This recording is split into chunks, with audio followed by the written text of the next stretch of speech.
یونس علیہ السلام نے یوں عرض کیا، کوئی معبود نہیں سوائے تیرے اے مولا، تو تجھی کو پاکی ہو، تجھی کو پاکی ہو۔ انی کنت من الظالمین، اپنے متعلق اعتراف کیا، اور اللہ تبارک و تعالیٰ کو یہ جملہ اتنا پسند آیا کہ فوراً مولا فرماتا ہے فاستجبنا لہ ونجیناہ من الغم، ہم نے فوراً ان کی دعا کو قبول کر لیا اور ان کو اس غم سے آزاد کر دیا۔ اللہ تبارک و تعالیٰ نے فوراً آزاد کیا۔ کیا کیا؟ مچھلی نے کنارے پر آ کر اگل دیا، اور حضرت یونس علیہ السلام باہر آئے۔ باہر آنے کے بعد جانتے ہیں آپ کی کیفیت کیا تھی؟ ساحل پر آپ لیٹے رہے، ایسے کہ آپ ہاتھ بھی نہیں اٹھا سکتے تھے، پیر بھی نہیں اٹھا پاتے، اور جسم اتنا کمزور، اتنا نحیف ہو چکا تھا، پورا جسم سفید ہو چکا تھا، پورا جسم سفید، اور آپ 8 دن تک بے ہوش رہے وہیں ساحل پر، اور اس کے بعد 40 دن تک سوئے رہے وہیں پر، اٹھ نہیں پائے 40 دن تک۔ لیکن رب ذوالجلال نے وہاں پر آپ کا کیا انتظام فرمایا تھا؟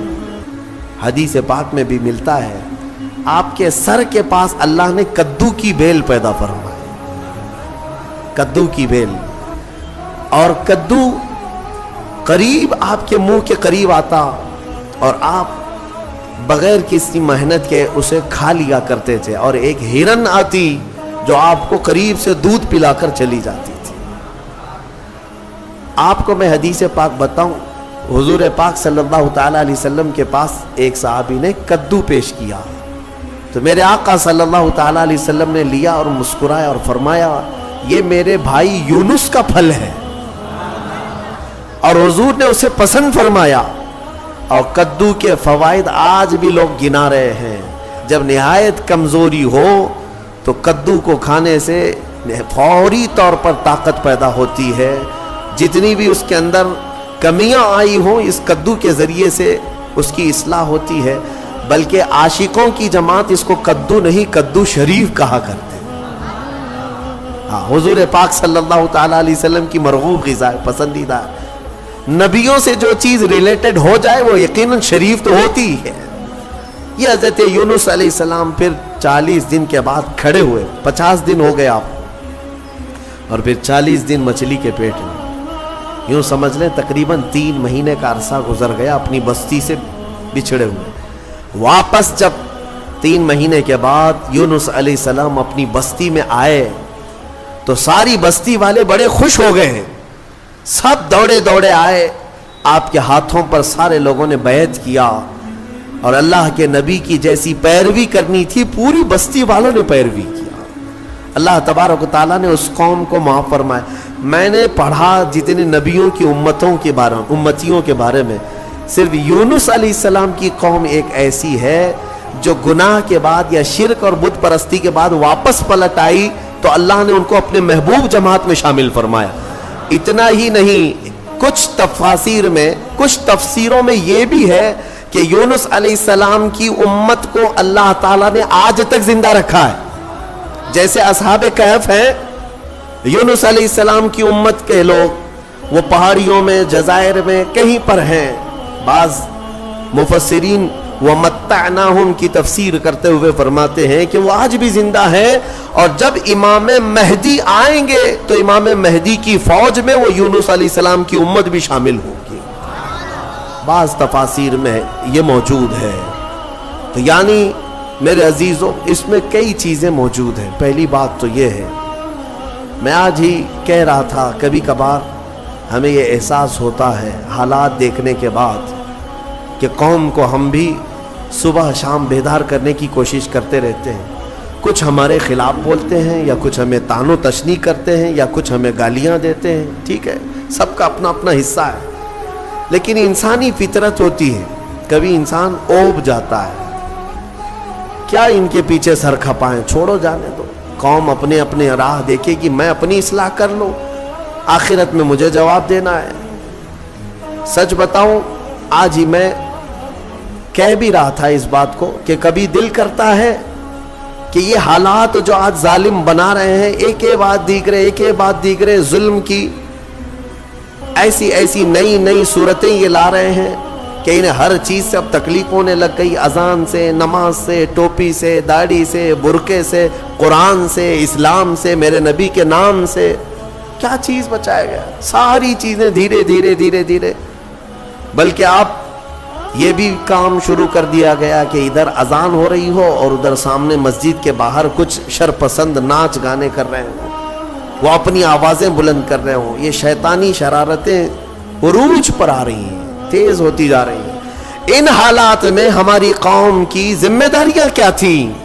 کیا یہ آپس میں گتھم گتھا رہے، علماء کی ٹانگ پکڑ کر کے کھینچے، ایک دوسرے کو قتل کرنے کے منصوبے بنائے؟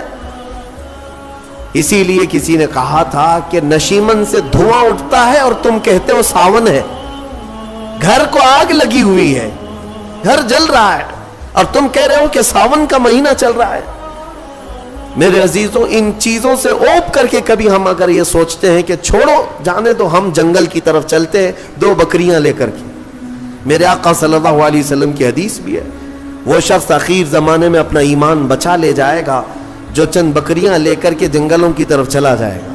کبھی ہم یہ سوچتے ہیں، لیکن پھر سورہ یونس پڑھنے کے بعد یہ پتہ چلتا ہے نہیں، اللہ کا حکم ہے کہ پھر قوم کو کس کے حوالے چھوڑ آئے تھے۔ اگر اس بات پر پکڑ ہو گئی، وہ اللہ کے نبی یونس علیہ السلام کو اللہ تبارک و تعالیٰ نے 40 دن مچھلی کے پیٹ میں اندھیریوں میں گزروایا، صرف اس لیے کہ وہ قوم کو چھوڑ کر کے آئے تھے۔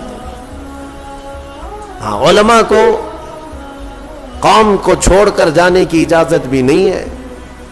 بہرحال ہم دعا یہی کرتے ہیں کہ مولا تبارک و تعالی کسی کے ذریعے سے امت مصطفیٰ کی اصلاح عطا فرمائے، انہیں ہدایت عطا فرمائے۔ میرے عزیزوں، دوسری بات مجھے یہ عرض کرنی ہے کہ قوم یونس شرک بھی کر رہی تھی، بت پرستی بھی کر رہی تھی، لیکن سچے دل سے ایمان لانے کے بعد آیا ہوا عذاب ٹل گیا۔ بدلیاں چھا چکی تھی، پورے آسمان پر نظر آ رہی تھی، وہ عذاب ٹل گیا۔ میں آج پھر سے یہی کہتا ہوں، اگر یہ ظالم مسلط کیے گئے ہیں تو یہ بھی اللہ کا ایک عذاب ہے، اللہ کا عذاب ہے۔ تمہارے سروں پر اگر نیچ قسم کے لوگوں کو مسلط کیا جا رہا ہے تو یہ عذاب ہے، اور عذاب ٹلنے کے لیے توبہ ضروری ہے۔ اجتماعی طور پر اگر آج بھی لوگ توبہ کی طرف آ جائیں اور سچے دل سے اپنے اخلاق اور اپنے اعمال کی اصلاح کر لیں تو مجھے امید ہی نہیں بلکہ یقین ہے کہ مولا ان ظالموں کو کیفر کردار تک پہنچائے گا اور پھر تمہیں کھویا ہوا وقار ضرور عطا فرمائے گا۔ بزرگوں نے ہمارے فرمایا ہے کہ ہمیں واپس ملے گی ساری چیزیں، لیکن شرط یہ ہے ان کنتم مؤمنین، تم سچے ایمان والے تو ہو جاؤ، حضور پاک صلی اللہ تعالی علیہ وسلم کے قدموں کی طرف تو آ جاؤ۔ اور سبوں نے جگہ جگہ کر کے تمہیں یہ پیغامات دیے ہیں، اٹھو وگرنہ حشر نہ ہوگا پھر کبھی، دوڑو کہ زمانہ چال اپنی چل گیا۔ بہت شارٹ ٹائم تمہارے پاس ہے اے میرے عزیزوں، لیمیٹڈ پیریڈ میں تمہاری زندگی ختم ہونے والی ہے۔ مجھے کبھی کبھار یہ سوچ کر کے حیرت ہوتی ہے کہ ہمارے بچوں کا مستقبل کیا ہوگا، وہ کس قدر چیلنجز سے ان کی زندگی گزرے گی پتہ نہیں ہے۔ آج علماء کی کثرت ابھی بھی موجود ہے، جبکہ آج آپ کے حالات یہ ہیں کہ کوئی ایک بھی اپنے بچے کو عالم بنانا نہیں چاہتا، حافظ نہیں بنانا چاہتا۔ ختم ہو جائیں گے، یہ ختم ہو جائیں گے، یہ محرابیں خالی ہو جائیں، اذان دینے کے لیے کوئی ملتا نہیں ہے۔ اور یہ حدیث پاک میں ملتا بھی ہے، حضور پاک صلی اللہ علیہ وسلم نے ارشاد فرمایا کہ لوگ اپنی نمازوں کی امامت کے لیے ڈھونڈا کریں گے اور کوئی نہیں ملے گا، پھر لوگ جاہلوں کو اپنا سردار بنائیں گے، وہ زمانہ آئے گا۔ ان چھوٹے بچوں کا میں سوچتا ہوں کہ یہ کیسے چیلنجز سے ان کی زندگی گزرے گی۔ آج کتے بھونک رہے ہیں اور سر چڑھ کر کے ناچ رہے ہیں، انہیں نشہ ہے، غرور ہے، گھمنڈ ہے، تخت کا، طاقت کا، حکومت کا، اور آپ دیکھ رہے ہیں یہ کے بعد دیکھ رہے یہ ظلم کی نئی نئی داستانیں لکھنا چاہتے ہیں۔ جو چیز کبھی سنا بھی نہیں تھا وہ اب ٹاپک شروع ہو چکے ہیں۔ مسجدوں کی تاریخ نکالی جائے گی۔ میں آپ کو آج سے کئی سال پہلے کہتا تھا، آج پھر سے میں کہتا ہوں، یاد رکھنا بات یہاں تک بھی آئے گی کہ تمہارا کلمہ طیبہ بھی انہیں گڑنے لگ جائے گا. کلمہ طیبہ بھی تمہارا لا الہ الا اللہ کہنا ان کے لیے گڑنے اور چبھنے لگ جائے گا. پھر وہ اس بات پر بھی آئیں گے کہ تم ہمارے خداؤں کا انکار کرتے ہو. ظاہر سی بات ہے کلمہ طیبہ ہے ہی بنیادی اس بات پر ہے. یہ ان حالات کی طرف میں صرف اس لیے بار بار تنبیہ کرتا ہوں کہ اگر آج ہم اپنے اخلاق اور اعمال کی اصلاح نہیں کریں گے تو کل کا آنے والا دن ہمارے لیے اور بھی اندھیریاں لے آئے گا اور بھی سخت ترین ہوگا.